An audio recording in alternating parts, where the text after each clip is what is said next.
भीष्म के बाद द्रोणाचार्य को सबसे अहम माना जाता है। कहते हैं कि देवगुरु बृहस्पति ने ही द्रोणाचार्य के रूप में जन्म लिया था। आओ जानते हैं कि महाभारत में द्रोणाचार्य की 5 खास बातें। नंबर 1, द्रोण का जन्म। कहते हैं कि अप्सरा घृताची को देखने से महर्षि भारद्वाज का वीर्य किसी द्रोणी में स्खलित होने से जिस पुत्र का जन्म हुआ उसे द्रोण कहा गया। द्रोणाचार्य का विवाह कृपाचार्य की बहन कृपि से हुआ था। नंबर 2, अश्वत्थामा के पिता। गुरु द्रोणाचार्य के पुत्र थे अश्वत्थामा। पिता पुत्र की जोड़ी ने मिलकर महाभारत में कोहराम मचा दिया था। अश्वत्थामा को महादेव, यम, काल और क्रोध के सम्मिलित अंश से उत्पन्न किया गया था। द्रोणाचार्य हस्तिनापुर के राजगुरु और शिक्षक थे। नंबर 3, द्रोण का वचन। उन्होंने भीष्म पितामह को वचन दिया था कि वे कौरव वंश के राजकुमारों को ही शिक्षा देंगे और अर्जुन को वचन दिया था कि तुमसे बड़ा कोई धनुर्धर नहीं होगा। गुरु द्रोणाचार्य ने यह नहीं कहा था कि मैंने किसी शूद्र को शिक्षा नहीं देने का वचन दिया है, लेकिन इस घटना को कुछ लोगों के समूह ने गलत अर्थों में लिया और उस अर्थ को बड़ा चढ़ाकर प्रस्तुत करके समाज में विभाजन किया। इस सामाजिक विभाजन को हवा देने वाले संगठन भी कौन है, यह सब जानते हैं। द्रोणाचार्य ने जिस अर्जुन को महान सिद्ध करने के लिए एकलव्य का अंगूठा कटवा दिया था, उसी अर्जुन के खिलाफ उन्हें युद्ध लड़ना पड़ा और उसी अर्जुन के पुत्र की हत्या का कारण भी वे ही बने थे और उसी अर्जुन के साले के हाथों उनकी मृत्यु को प्राप्त हुए थे। द्रोणाचार्य के चरित्र को समझना अत्यंत कठिन है।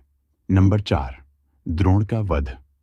भीष्म के शरशैया पर लेटने के बाद 11वें दिन के युद्ध में कर्ण के कहने पर द्रोण सेनापति बनाए जाते हैं।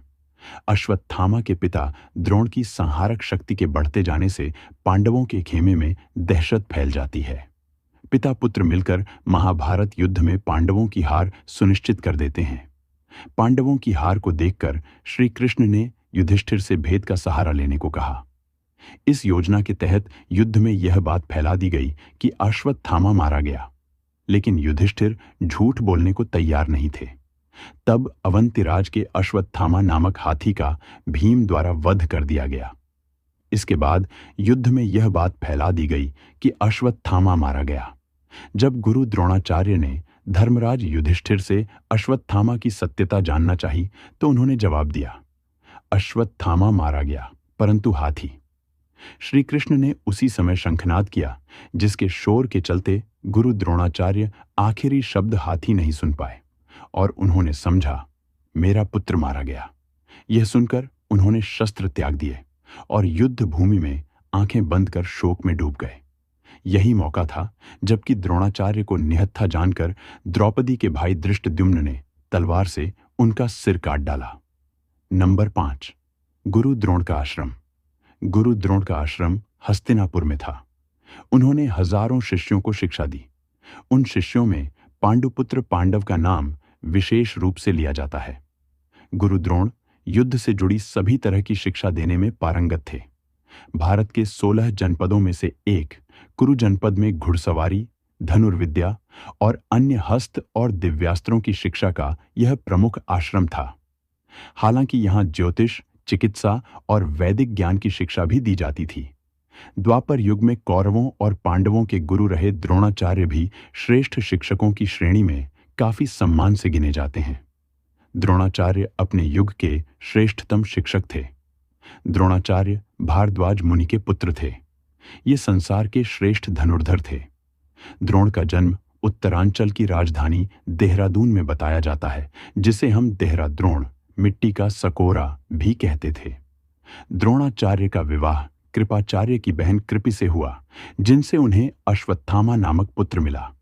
द्रोण के हजारों शिष्य थे, जिनमें अर्जुन को उन्होंने विश्व का सर्वश्रेष्ठ धनुर्धर होने का वरदान दिया।